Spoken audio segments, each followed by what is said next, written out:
here. Now, Exeter is governed, as is Durham and many other places, by the laws of the state. But they don't have their own health departments. They don't have health laws in general. And you might seem to think that's a looser situation. But it's not necessarily a looser situation if you understand that, for the most part, the chickens are, at least in my view, less healthy or not healthy.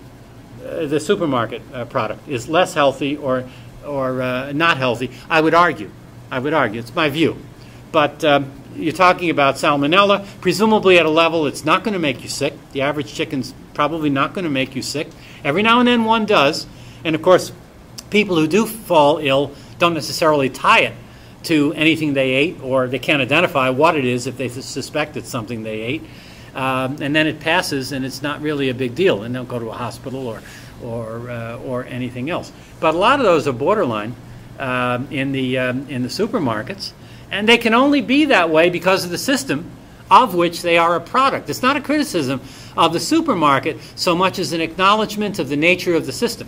And, of course, the antibiotic questions. Obviously, you can't have large numbers of animals in confinement, whether they're chickens, hogs, beef cattle in a feedlot, or whatever, unless you're applying lots of antibiotics, or you're going to have the spread of all kinds of diseases in those places. So you can't get away from the antibiotics if you insist on the confinement.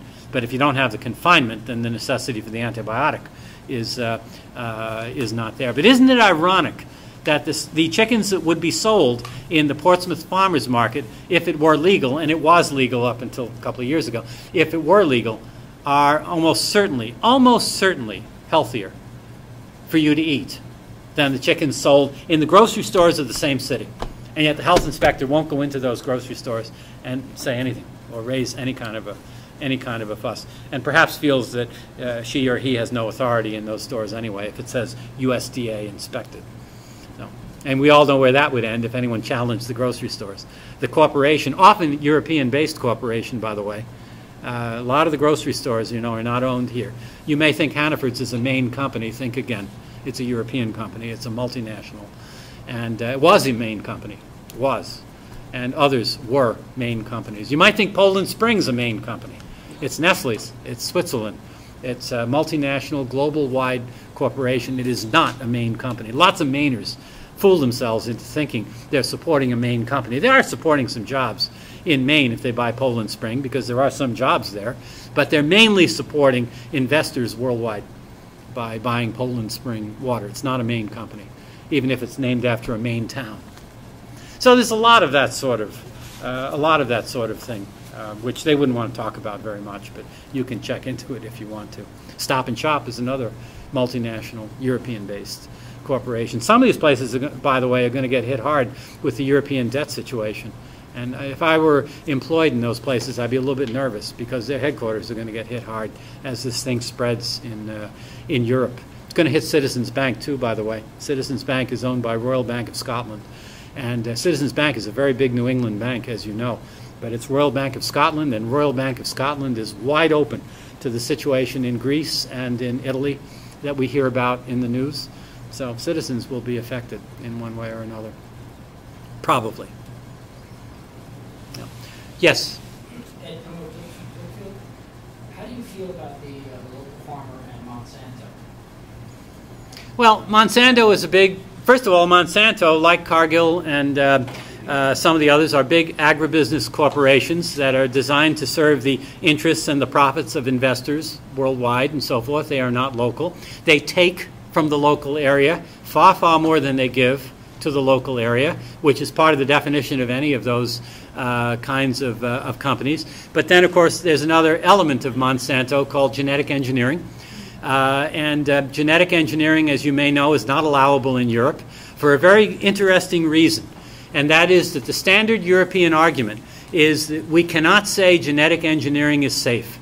Now, they don't say it's not safe. They can't say it's safe.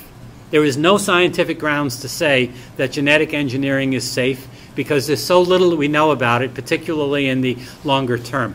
And that is the basis for the prohibition against genetic engineering in most European countries, Western and Central European countries. And, of course, the U.S. allows it. And the Europeans don't understand why the U.S. Would allow genetic engineering as claimed to be safe when you can't make the claim scientifically.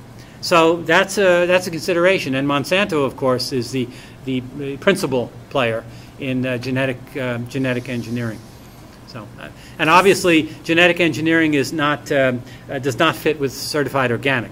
So, if you have a product that's certified organic, it cannot be genetically engineered. Although a lot of the U.S. is now contaminated directly or indirectly from genetically engineered product in one form or another.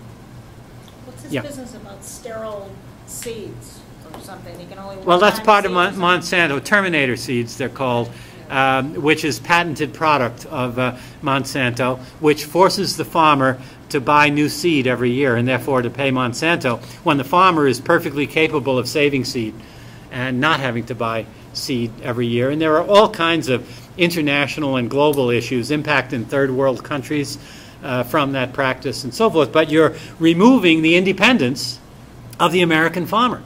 You know, we claim to be the live free or die state. We claim to champion independence. We shouldn't be sympathetic to these things that take away freedom and that take away independence. And yet often we do seem to be sympathetic to those things, which runs right against live free or die. You had another question. Actually, oh, she okay. asked a question, but I had a follow-up on yes. Monsanto, is that if you go to their website, they have a huge sustainability department. Mm-hmm. So how can on one hand they be environmentally sustainable, but on the other hand they, basically, pardon the word, screw the local farmer? It's called it's called greenwashing. And what greenwashing means is a deliberate attempt to capture market and to look good by implying that you're doing many things or actually doing things that are superficial rather than real. It's the idea, for example, of a milk container, a milk carton that shows cows grazing. And if it's conventional milk, it's not coming from grazing cows. It's coming from cows that never see grass. Don't even eat grass for the most part. Eat only grain in serious confinement. But the image is meant to give the idea, the very positive idea, that this comes from happy cows that are happily grazing on pastures. That's a form of greenwashing as well. And there's many, many other forms of greenwashing because there is a market advantage in greenwashing. Now, in the case of that particular company, Monsanto, we know that Monsanto has a very rough reputation. It's been criticized very, very seriously by many people. It wants to do something to overcome that, so it'll engage in that sort of thing, including some things that are real. And I have not seen the website you're referring to, so I don't know exactly. It's their website. Their website, right. I don't know exactly what's being claimed there. But it wouldn't surprise me if they're doing things that are real. They're not lying necessarily. I'm not saying that.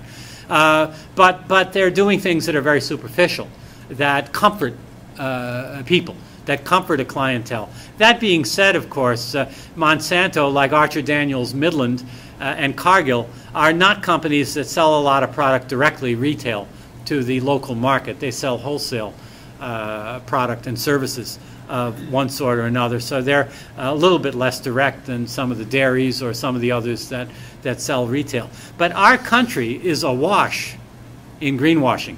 It really is, because it's an important way to capture market and to make a dollar.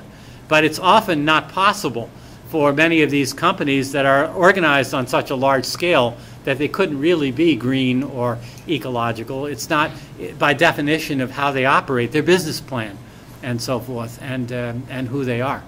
It's just not possible to do that very, very often. But this is an argument, much of what I've said here is an argument for small-scale decentralized systems that are happening. They're not happening because somebody thinks they ought to happen.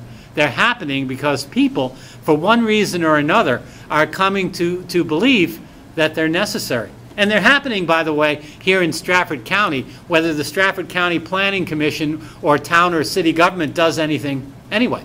They are happening. And they're happening more and more, and they're going to continue to happen. And when they come up against the law very, very often recedes For example, how many people are in violation of zoning ordinances? Would you want to know? Most zoning officers don't want to know. They're well aware. There's many, many people in violation of zoning ordinances. But as long as there's not a complaint called in, they're not going to do anything about it. And when there's a complaint called in, sometimes it is a legitimate complaint, as in fragrances, smells, noise, or something else. But very, very often, it's a complaint that has to do with one neighbor who doesn't like another neighbor, and they're trying to get something on him. And Judge Lewis, John Lewis, Superior Court Justice, has had cases to deal with where he knows that's really the case, so he doesn't want precedent set in the court. So he says, come on, let's step outside the courtroom and let's talk. Let's mediate and so forth, so that we don't set a judicial precedent. I have a lot of admiration for John, whom I know, for doing that sort of thing, saying, we don't want a precedent in this area. Let's see if we can work it out outside the court. Because oftentimes it's people who just don't like their neighbors for one reason or another. It has nothing to do with agriculture, but they're filing a complaint. And they're saying, my neighbor is in violation of zoning. How can they do this? And so on. And then you do a little investigation and you find out these are neighbors who don't talk to each other and so on. There are issues there. And that's very often the case in local. Anyone who's involved in local town government knows that they're up against that kind of the reality of that kind of situation. So anyway, yeah. Open space land essentially lies dormant, even as successful as we've been in Right. terms of putting it in that situation. Mm-hmm. Have you got any experience of towns or planning councils that have come up with an innovative way to encourage the return of that open space land or make it available for... Well, I think the way to encourage it is the very human way to be in touch with the owners and to make suggestions to the owners as to various ways they could think about their land. Well, some of this land, of course, is held in conservancy because it has been outright purchased, not easements. Right. And so I'm kind of curious about at the governmental I see what you're ownership saying level, here. not the easement level. Yeah. The Trustees of Reservations in Massachusetts, which is a private nonprofit organization that's very esteemed and very, very old, has taken real leadership in New England in showing how conservation land can be properly used for small-scale ecological agriculture. And by the way, Michael Pollan, the great agricultural journalist with the New York Times and the New Yorker and so forth, has said in a speech here in New England that the greatest tool that environmentalists have to save open space is local agriculture. The greatest tool that they have to save open space is local agriculture, to get the land producing revenue, but hopefully ecologically managed. So it's not a lot of spread of chemicals and poisons. There's not a lot of erosion, runoff into streams, and all the rest of it. Ecological agricultural practice, including grazing, will see that there is not an erosion problem and certainly not a chemical contamination problem, but will generate revenue from the land. So the land is actually producing a product. And a lot of easements allow for that, but there are issues about barns and other agricultural buildings, because often easements don't permit the construction of a barn or any kind of an agricultural building. So if you can situate that on the immediately adjacent land and let the animals graze on the conservation land, easement land, or plant crops on the conservation easement land, then that's often found to be allowable, but not the building. But bear in mind that agriculture does need the assistance of at least minimal buildings. Now, my friend Joel Salatin, who writes so many books on this subject, is a great minimalist who doesn't even believe in barns. If you got the right breeds, you hardly need barns. You need some shielding from cold winter winds, but you know, Devon cattle and numbers of breeds of sheep and so forth can take the New England winter without barns, without infrastructure, or with portable infrastructure that is not almost never in violation of zoning ordinances or easements because it's movable. So you keep moving it and so on and so forth. You don't have to get involved in infrastructure, but the key is breeds, and I've got a whole chapter on breeds that are suitable for New England and breeds that are suitable for grazing.